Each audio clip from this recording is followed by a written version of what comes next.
is present on its anterior surface, and it is extending from the superior surface up to the anterior border or the inferior border. And this falciform ligament is a double layer of peritoneum which is reflecting from the anterior abdominal wall onto the liver, and it suspends the liver anteriorly to the anterior abdominal wall, which means that this falciform ligament will connect the anterior surface of the liver to the anterior abdominal wall and up to the level of the umbilicus. So already I told that this is a double layer of peritoneum. First one is what? Falciform ligament. You know it, right? Now this falciform layer, already I told that it is a double layer of peritoneum, and now one layer has split onto the right lobe of the liver. One has now, hold it, now one layer has split onto the anterior surface of the liver. It has completely covered the anterior surface of the liver. Then see, it is coming towards the superior surface of the liver. Once it is reaching towards the posterior surface of the liver, instead of covering the posterior surface, at the upper part of the posterior surface of the right lobe of the liver, this has now reflected back onto the diaphragm. Once it has reflected back onto the diaphragm, here it has formed the superior layer of the coronary ligament. Superior layer of the coronary ligament. Now the same visceral layer also has covered the inferior surface, and now it reached the posterior surface. Instead of this other layer of the visceral layer, instead of covering the posterior surface, it also from this lower part of the posterior surface, it has reflected onto the right kidney. So it has reflected onto the right kidney, where it is forming the inferior layer of the coronary ligament. So now you know the falciform ligament, the superior layer of the coronary ligament, and the inferior layer of the coronary. But this both the superior layer and the inferior layer at the right margin of the liver, what they have done is like they have joined together like this, and now they formed a double layer of peritoneum which is connecting the right lobe of the liver to the right dome of the diaphragm, which is now called as the right triangular ligament. Right triangular ligament. Okay. Now coming to the other split layer of the falciform ligament, this another visceral layer which is split here, now what it has done is like this layer has covered the anterior surface of the liver, left lobe of the liver, superior surface of the left lobe of the liver, and even the posterior surface of the left lobe of the liver, and reached here. At the same time, the same layer again went to the inferior surface of the liver, where it covered the complete inferior surface of the liver, and it also reached the posterior surface of the left lobe of the liver, where these two layers have joined together here and formed the left triangular ligament. So now you know the falciform ligament, superior, inferior coronary ligaments, and the right and left triangular ligaments, right? And now this left triangular ligament will hang or suspend the left lobe of the liver to the left dome of the diaphragm, right? These are all nothing but some connections which are holding the liver in position. Now if I go towards the inferior surface, this is the fissure for ligamentum venosum, which gives attachment for the lesser omentum. So here the lesser omentum attaches, and now it comes towards the porta hepatis, where it is attached along the margins of the porta hepatis, which forms a double layer of peritoneum here called as what? The lesser omentum. So this is another peritoneal relations. So these are all the peritoneal relations of the liver. However, once this superior layer of the coronary ligament is reflecting onto the diaphragm, inferior layer is reflecting onto the right kidney. So however, when they are reflecting, there is one part of the liver which is left uncovered by the peritoneum, called as the bare area of the liver. In this way, there are 5 bare areas of the liver, where the first one is present over the posterior surface of the right lobe of the liver. The second one will be the groove for the inferior vena cava, which is not covered by the peritoneum. And the third one is the fossa for the gallbladder, which is not covered by the peritoneum. Third one is the fossa for gallbladder, which is not covered by peritoneum. The fourth one will be the porta hepatis region, which is not covered by the peritoneum. And the fifth one will be here. If you take this take this falciform ligament, now you can see the falciform ligament over the superior surface. Here it is dividing widely into 2 layers, like a tent. And this region, where the falciform ligament is splitting into 2 layers, is the 5th region of the bare area of the liver. So in this way, there are 5 bare areas of the liver. Now we have completed the peritoneal relations. Now we will move on to the visceral relations. Coming to the visceral relations of the liver, already you know about few things, but now I'll start from the inferior surface of the liver. So this is the inferior surface of the liver. Over this inferior surface of the liver, here nicely you are seeing a nice vertical impression or a depression, right? This is nothing but the vertical impression on the inferior surface of the left lobe of the liver. This is the impression for the esophagus, or otherwise called as the esophageal impression. And now the whole of the inferior surface of the left lobe of the liver is having a nice concavity, which is nothing but called as the gastric impression, which means that the fundus and the body of the stomach will be lying underneath the left lobe of the liver. Now from this gastric impression, if you come to this small quadrate lobe, this is the region which is for the pyloric impression. Pyloric impression. And now over the fossa for the gallbladder, and the gallbladder will be the impression for the first part and also second part of the duodenum. This is the second part of the duodenum, impression for the second part of the duodenum.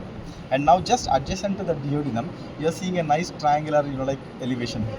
This is nothing but the impression for the hepatic flexure of the transverse colon, or otherwise you can simply call it as the right colic flexion. Right colic flexion, or otherwise you can call it as the hepatic flexure of the colon. Just above the right colic flexure, you are seeing a nice concavity here on the inferior surface of the right lobe of the liver, which is the impression for the right kidney. Medial to the impression for the right kidney, there is also another small impression near to the inferior pancreas, which is nothing but the impression for the right suprarenal gland. So these are all the impressions, visceral relations which you see on the inferior surface of the liver. Now we will go to the superior surface of the liver. The superior surface of the liver is convex on either side and concave in the center. You can see it is convex on either side and concave in the center. And this central concavity of the liver, superior surface of the liver, is related to the heart, which is nothing but the cardiac impression. So this will be the cardiac impression. And this liver will be separated from the heart by the presence of a diaphragm. So hence the superior surface is related to the diaphragm and also the heart. That is right, cardiac impression of the heart, right? From here we'll slowly move on to the anterior relations. Anteriorly you are seeing very clearly, it is visible that there is left lobe and the right lobe of the liver. Both the left lobe and the right lobe of the livers, both left lobe and the right lobe of the liver is anterior related to the right and left dome of the diaphragm. However, the left lobe of the liver is also related above the diaphragm. It is related to the left pleura and also the left lung. So it is related to the left pleura above the level of 10th rib, and it is related to the left lung above the level of 8th rib.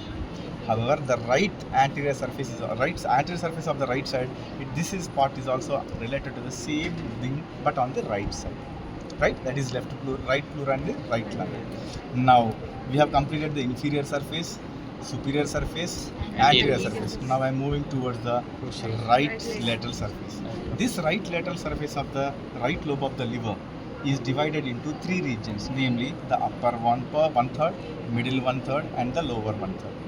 The upper one-third of the right lateral surface of the right lobe of the liver is related to three structures, namely the right dome of the diaphragm, the right costodiaphragmatic recess of the right pleura, and also the right lung. Right? So it is related to three structures, namely the right dome of the diaphragm, right pleural recess, we will simply call it as a right pleural recess, and also the right lung. Now coming to the middle one-third, the middle one-third of the liver is related only now to the right dome of the diaphragm and the right pleural recess, which means that once you come to the middle one-third of the right lateral surface of the right lobe of the liver, the lung will not be related, because lung ends, the lower margin of the lung ends at the level of the upper one-third. Now if you go to the lower one-third of the right lateral surface of the right lobe of the liver, this lower one-third is related only to the diaphragm, which means that pleura is also not related to the lower one-third. So these are all the relations on the right lateral surface. Coming to the posterior surface. The posterior surface of the liver, basically you will be seeing in the posterior surface, that is a caudate lobe. The caudate lobe of the liver is basically related to both the crura of the diaphragm. It is also related to one of the important artery called as the celiac trunk, and also it is related to the right phrenic artery. So these are all the relations on the posterior surface also we have completed. Now this is all about the liver, but there is some other classification for the liver. Anatomically, the liver was divided into two lobes with the help of this attachment of the falciform ligament, and also along the fissure for ligamentum venosum, and also along the fissure for ligamentum teres, which has divided the liver anatomically into two lobes, that is the right lobe and the left lobe, small left lobe. However, there is another classification called as functional classification, which means that there are two lobes of functional lobes for the liver, or these are also called as the functional lobes or the physiological lobes of the liver. So how we will divide the functional lobes of the liver? See, in order to divide the anatomical lobes, we have started at the interlobar notch, right? For the functional lobes, the line of division starts at the cystic notch. That is nothing but at the fundus of the gallbladder, cystic notch. So now, from the cystic notch, the line extends upwards over the anterior surface. Now it is going towards the superior surface. Now it reached the posterior surface.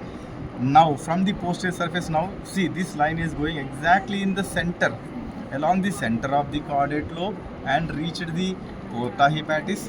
From there again it has reached the fossa for the gallbladder, and again reached the cystic notch. In this way, the liver is divided functionally into two lobes with along the line of the cystic notch. So this functional division has got some special characteristic features which we have to observe, that is on the inferior surface. This functional classification of the functional lobes of the liver, once it is divided, we can see that half of the caudate lobe belongs to the right side and the other half belongs to the left side. However, if you go down on the inferior surface, previously, as per the anatomical classification, the quadrate lobe was completely towards the right lobe of the liver. But now, as the line of division, functional division is going along the fundus of the gallbladder, the whole quadrate lobe now belongs to the left lobe of the liver. This is all about the liver, right? So just study. Okay.